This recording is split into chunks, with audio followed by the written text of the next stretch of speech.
Today is day 5 of our 7-day summer session. It's the 8th of January 2025, and we're going to continue to read from and comment on passages from Throw Yourself into the House of Buddha, the Life and Zen Teachings of Tangen Roshi, translated by Belenda Attaway Yamakawa and edited by Kogen Czarnik. I'm going to start off with a classic Zen teaching, which many of you may have heard before, and possibly more than once. It comes up again and again throughout the literature, the Zen literature.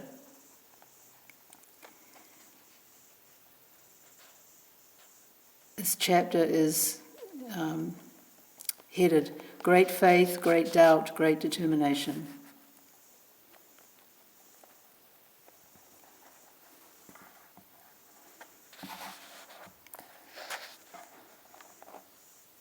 There are 3 points which are essential for Zen practice.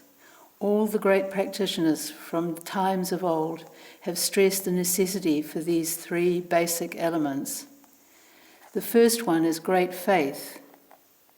When we say great faith, it is not the great of great and small. It is the bottomless great, a great beyond comparison, including everything. Generally, we use the word faith to describe something far less, such as I believe you. That kind of faith can easily become I don't believe you, which is disbelief. It is the same as saying I think so. True faith is far deeper than I think so. True faith is not something that is subject to change. In Japanese, we call it literally the roots of great faith. Roots symbolize something really grounded. Once a great tree fell in a landslide here on the mountain behind our temple. It had been there for hundreds of years. The roots were still deep in the ground after it fell, and we tried to pull them out. It was impossible, so we had to take a chainsaw and cut through them. Roots are that strong. Deep faith is firmly rooted, absolutely unmoving. And this, what this faith is rooted in is experience. There's no such thing as blind faith in Zen. We read earlier of various experiences that Tangen had, which no doubt all contributed to his great faith. The experience of on the mountain of feeling held.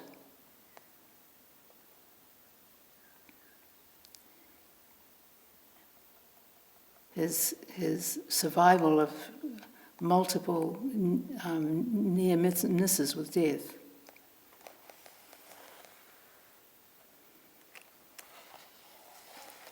So what is this faith in? It is the faith that all beings are Buddha. It is trust in inherent Buddha nature. It is faith that everything is perfect just as it is. That everything is perfect. Nothing in excess, nothing lacking. Everything is in itself perfect virtue, absolute merit.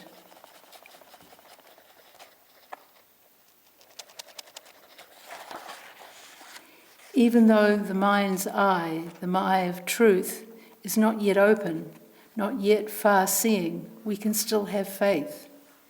We have faith in the teachings of truth, faith that penetrates the marrow. Faith in inherent nature is firm, unmoving. I am Buddha nature. My true self is heaven and earth, one root. There is no thing in opposition to any other thing, no self versus other. We are all one root. It is not possible to divide original Buddha mind. elsewhere in his teachings, in the other book, the book that Sensei was reading from, at one point he says it's like a bucket of water.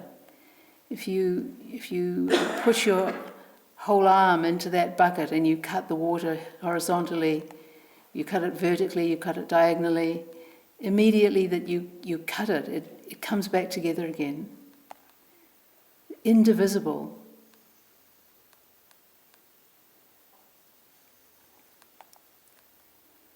We're all made of the same stuff, we could say.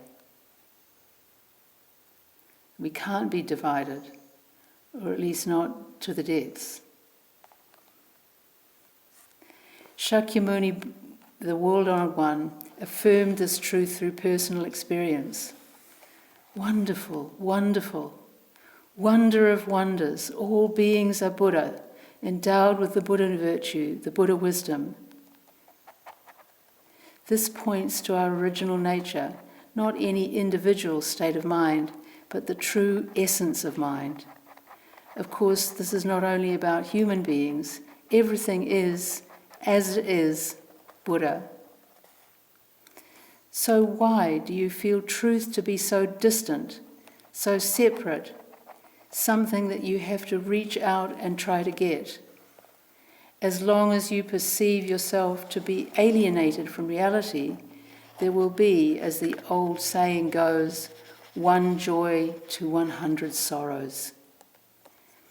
Until you have realized your true nature, the time of tranquility that you enjoy now and again, will be followed by times of unease, restlessness, dissatisfaction, ups and downs. And all of us experience these states in a single day of sesshin. Joy, but also unease, restlessness, dissatisfaction, ups and downs. Here is where we get the great doubt, the second essential point. Of course, your faith in Buddha nature is not in doubt. In fact, your faith in Buddha nature is so certain that you cannot help but ask, if I am really a Buddha, then why am I not realizing this? Why do I feel so separate? Why can't I see? This great mass of doubt grabs everything out from under you, everything that is not essential. What is essential? That you awaken to your inherent Buddha nature. So this formulation is the basis of, like, say, the triangle is this faith in our Buddha nature, and exactly out of this faith comes the doubt. Why aren't we living this truth? Why are we so enmeshed in suffering?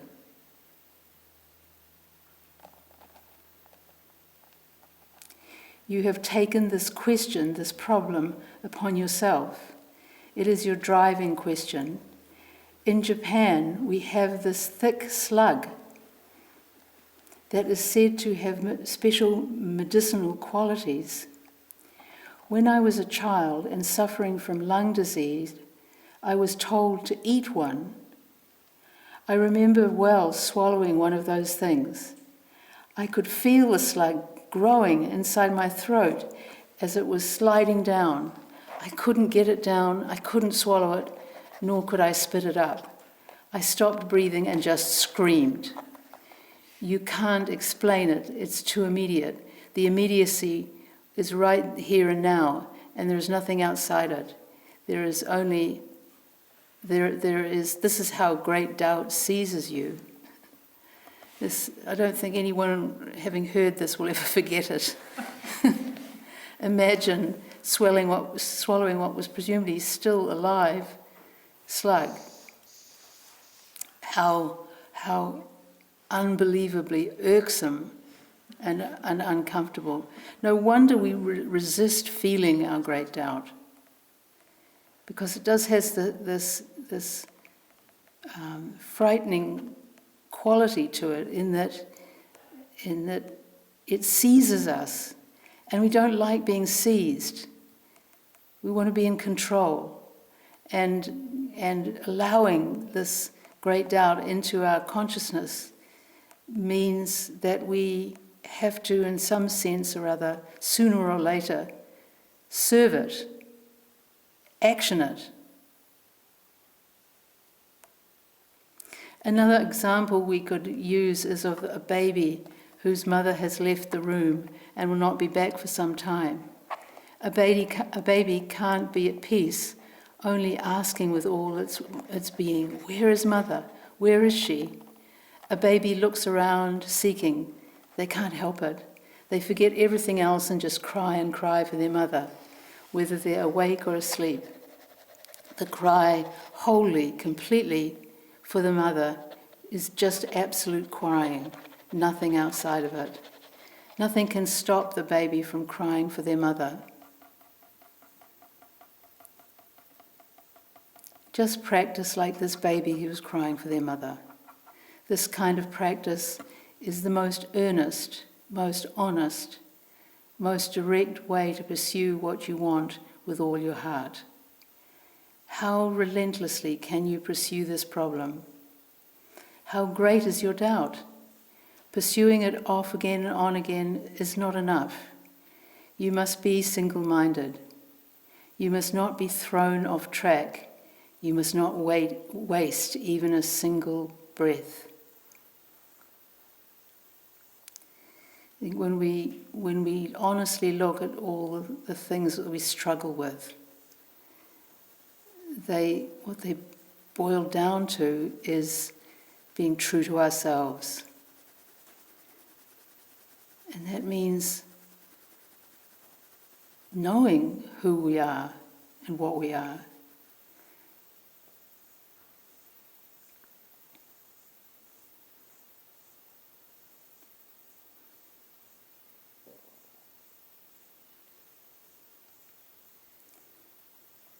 There is no time to dilly-dally.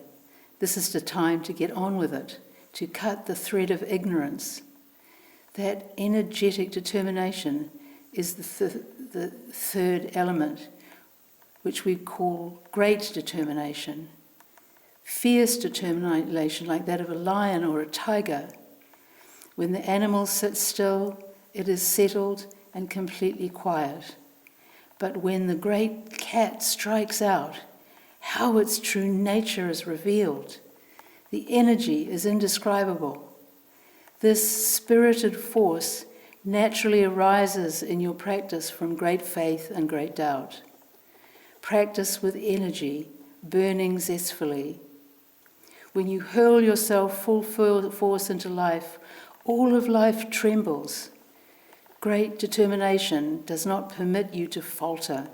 It is not just words, and you are not just an onlooker. Your reality, your present reality, is the reality of the universe. One truth, one soul truth. If we are to realize this one truth, this soul truth, then we must bring all of ourselves to the question. Just as the universe is not leaving anything out.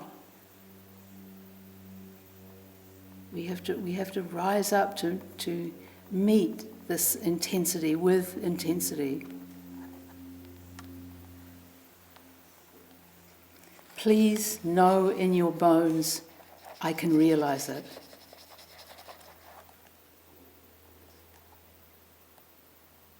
Be honest.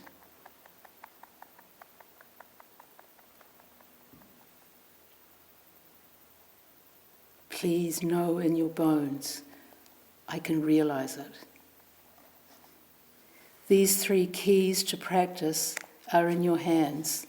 The roots of great faith, the great mass of doubt, the great fierce determination. You cannot wait to be forced to practice by some external stimulus. Maybe we want this, something to come from the outside. A particular teaching, perhaps, or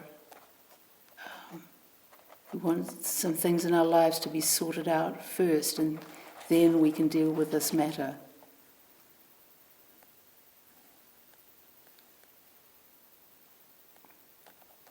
When we feel that like our lives are in order. But really, there's only this moment.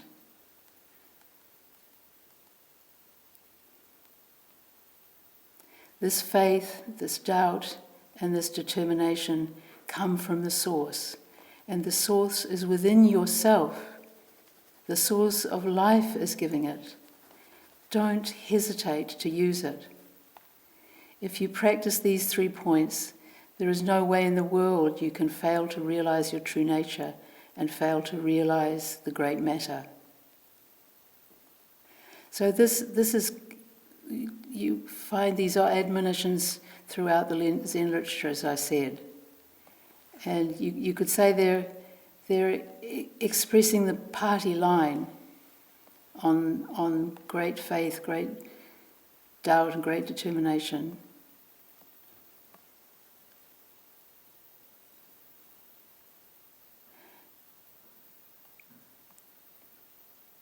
Sometimes when I heard this, I would really be annoyed and even discouraged, because I can understand that these things are needed, but what if they're not there? What if we just don't feel it? If we don't feel great doubt, if we are not particularly full of faith, then for sure there won't be this great fierce determination. But these seeds are in us, you could say, these 3. And seeds can be nurtured. How do we do that? How do we nurture our little pitiful seeds of faith and doubt and determination? Well, there are different ways of doing it, but one is to expose ourselves to teachings that are imbued with faith, like Tangen Roshi's. Hang out with people who have great faith.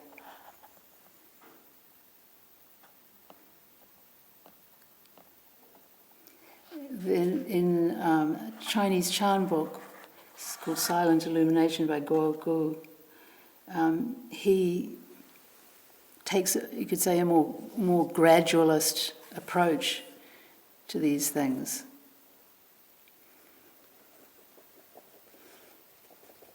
He names them slightly different, which also is useful in giving us another take on these things, these 3.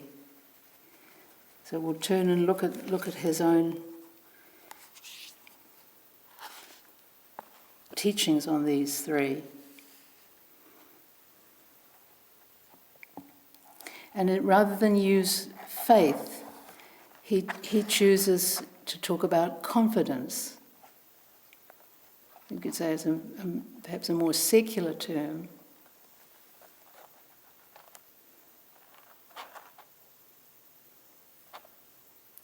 Confidence is an important prerequisite for Chan practice. The word confidence in Buddhism also includes other shades of meaning, such as belief, faith, conviction, and trust. All of these qualities are based on experience. They are not based on blind belief. If they're not grounded in personal experience, they will not hold up against the challenges of life and practice. Only experience fosters genuine confidence. So one thing we can do at some point, not necessarily in sesshin, but out of sesshin maybe, is to sit down and reflect on one's life in terms of experiences that have fostered confidence in the teaching, confidence in oneself, for that matter.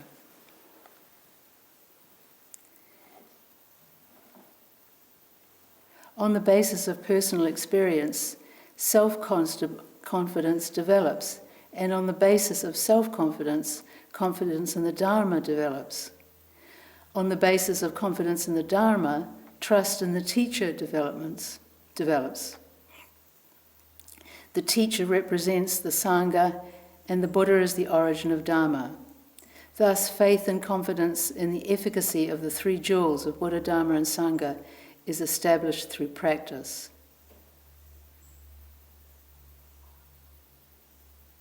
We mention these three jewels every time we chant our return of merit. Faith in Buddha, Dharma, Sangha brings true liberation.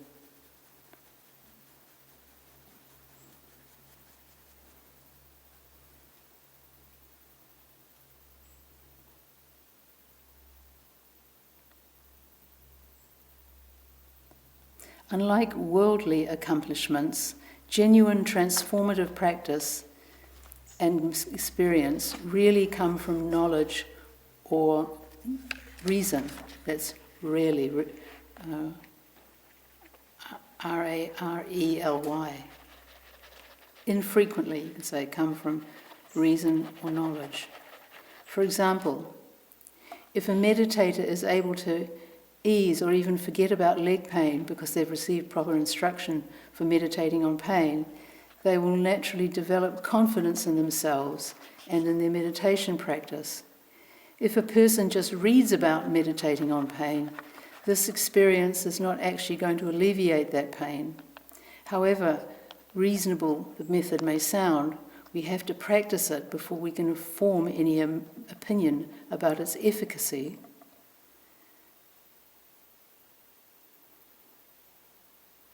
So you could say this about questioning. We can't really judge its efficacy until we've experienced it. We've actually got to a place where we're deeply questioning.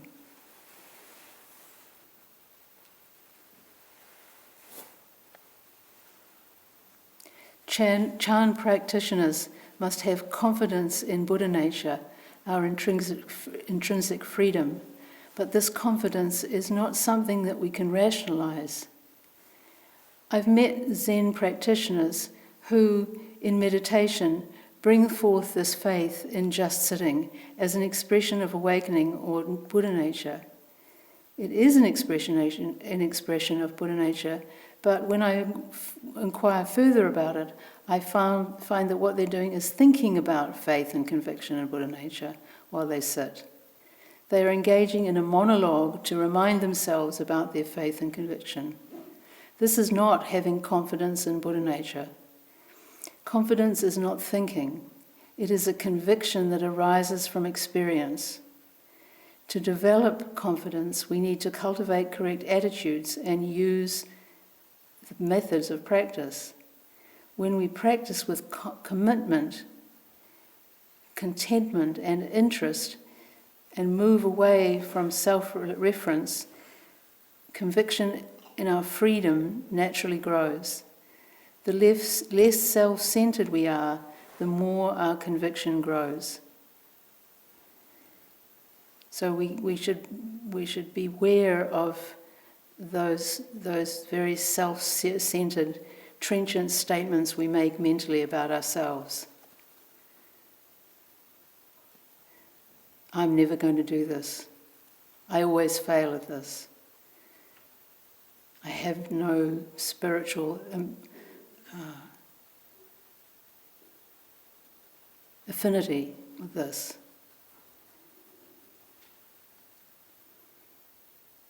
Always be aware of sentences which have ever or never or always in them.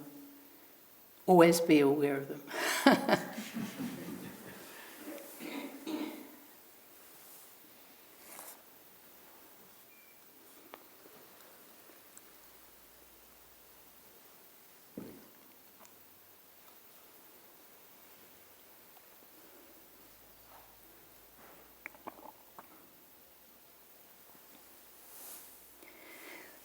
And this is an important point which we don't get in the Japanese teaching on this. He says, confidence builds incrementally within the range of our abilities. If you just started learning about meditation, you can't say, I'm going to sit in meditation unmoving until I reach full awakening, like the Buddha. If you try to do this, you're going to be disappointed. Please don't set yourself up for defeat. While the motivation is worthy of praise, you have to be realistic. On the other hand, if you say, I vow not to stray off the method for 5 or 10 minutes of sitting, then maybe that is more reasonable. In other words, come at it with gradually, build up one's physical and mental stamina, ability. You may not be able to do it right away or all the time, but when you do, you will develop confidence, not only in yourself, but also in your method, the practice. When people experience some benefit from practice, they begin to have faith in it. So again, confidence is based on experience. And we can cultivate it.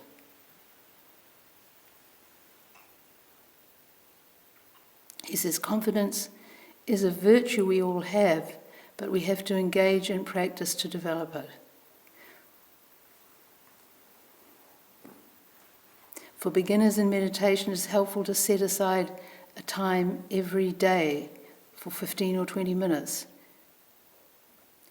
of sitting. Don't try to sit for too long at first, but gradually over time, over a period of a few months, increase the time to half an hour.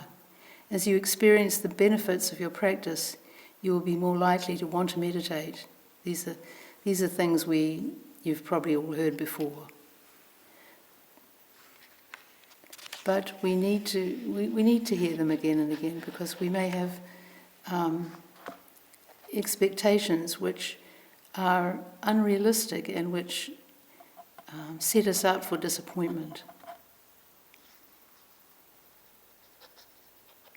He says, don't set grand projects that are impossible to accomplish.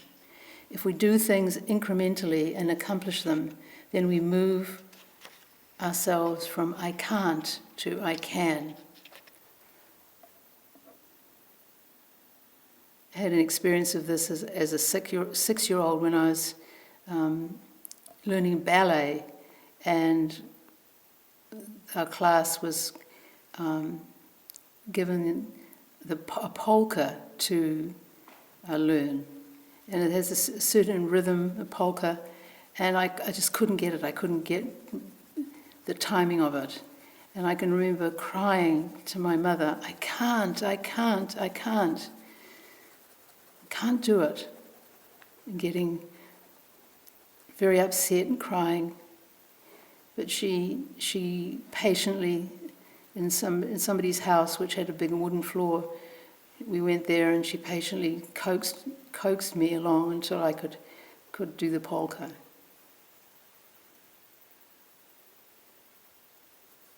I can't isn't necessarily true. It's just something we tell ourselves.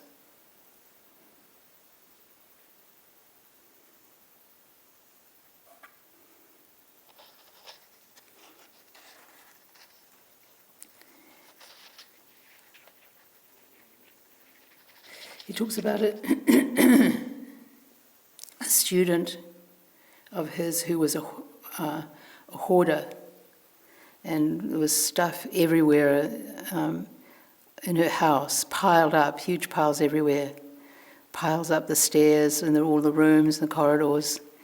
And he suggested that she just take one little area and clean that out.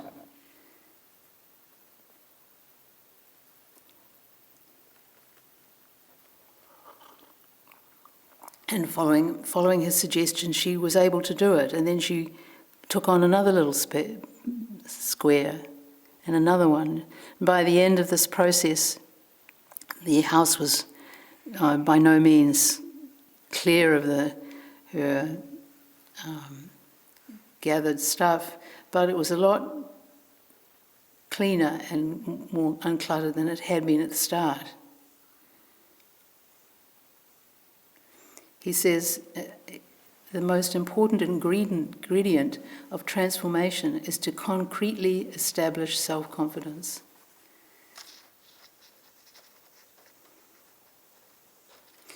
He says, Chan teachings are practical. They do not focus on lofty, abstract theories. Look at what's under your feet is a famous Chan saying. Someone once asked Chan Master Yunmen, "What is Buddhahood?" He replied, "Who's asking?"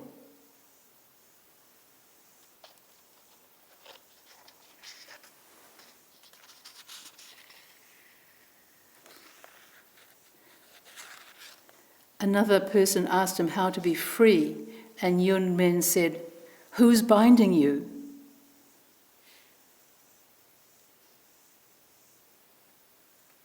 Right here, right now, we are the ones who can answer this question. Just take care of this moment, one step at a time. If you start thinking of the future, when will I ever become awakened? Then you will miss what is right under your feet. If you are always looking ahead, worrying about how to climb to the top of the mountain, then you will never get there. You will give up even attempting the climb, thinking it's too arduous or long, and you'll end up feeling discouraged. Focus instead on the present, on what's under your feet as you take each step, and before you know it, you'll find yourself at the top of the mountain. About maybe 15 or 20 years ago, a group of Zen Center members took on the Oxfam Trail Walker, which involves walking or running 100 Ks, starting one day and walking through the night if you're one of the slower teams, which we were. But I could never have possibly imagined doing that 100K walk if I hadn't been to Sesshin, because it was what I knew from Sesshin about just taking one step at a time that got me through that walk, covered with feet pretty much covered in blisters from almost the beginning. One step at a time, one breath at a time, one what is this at a time.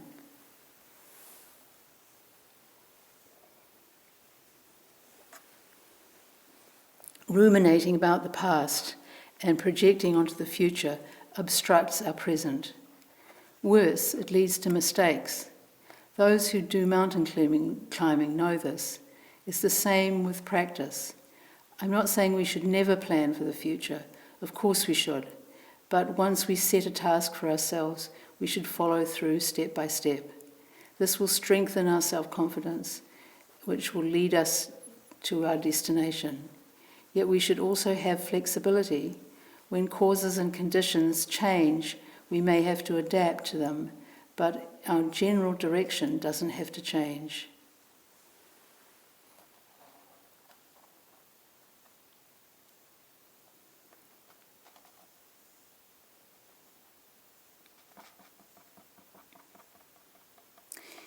Some people don't lack confidence in themselves, but they doubt the teachings.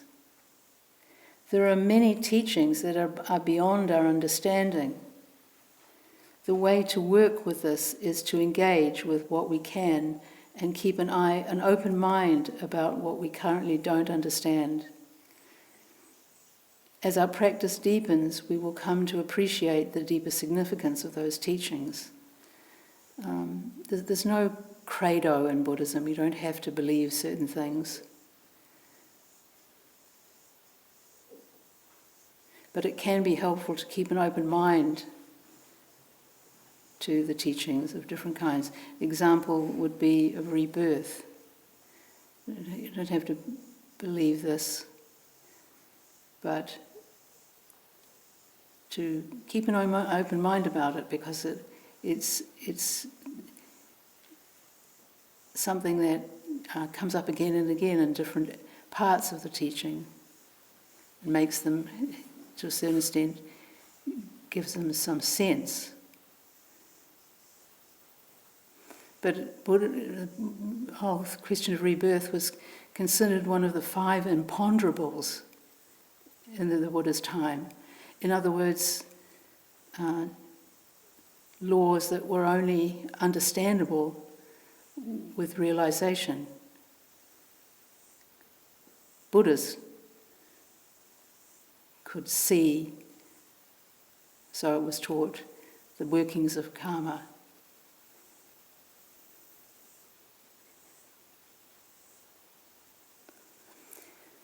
Confidence is also connected to wisdom. The Mahaprajna Paramita Shastra states, faith allows us to enter the ocean of Buddha Dharma, but it is wisdom that delivers. The significance of this passage points to the interconnection between faith and wisdom. To have confidence or faith in something is to have an attitude of openness. It is precisely this openness that allows us to transcend our self-referential attachments. I, me, mine. Our personal experience mediates between our faith and wisdom. When we encounter a teaching, we don't just believe in it, we have to personally experience it. In this way, faith becomes wisdom. This is why faith enters and wisdom delivers.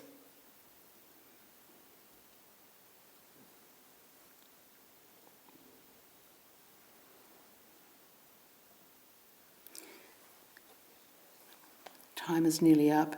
I think we've got time to do just a little bit more from this same reading, but not too much. So,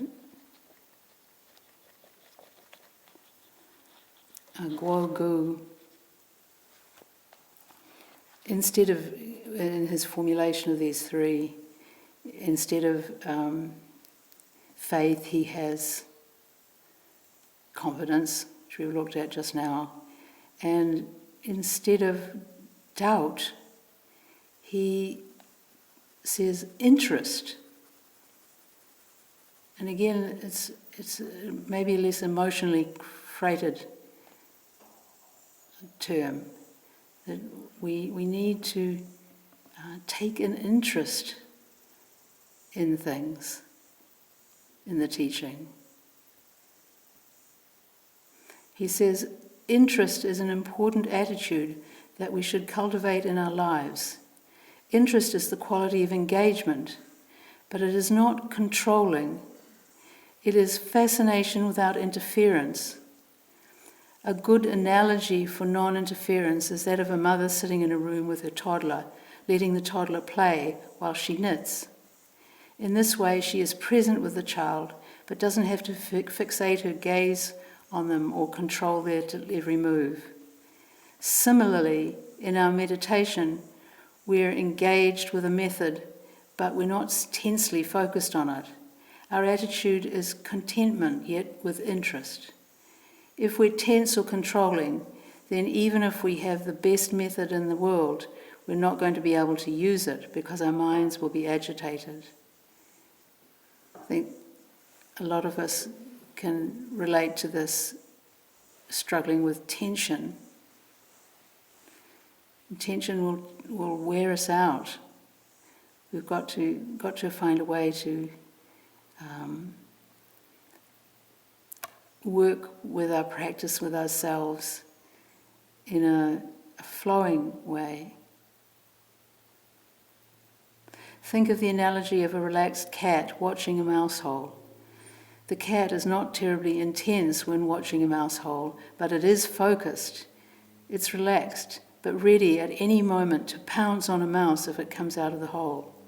It's not tense, but ready and awake. Its mere presence sitting awake in front of the mouse hole is enough to scare the mice. They dare not come out because they know the cat is there. If you adopt this kind of wakeful interest, your wandering thoughts are subdued because the mind is at once relaxed, yet focused and watchful. This is a lovely analogy especially for shikantaza, this alert, relaxed, broad attention. And we're just going to stop here and we'll continue this tomorrow, this topic of interest. So we'll stop now and recite the 4 vows.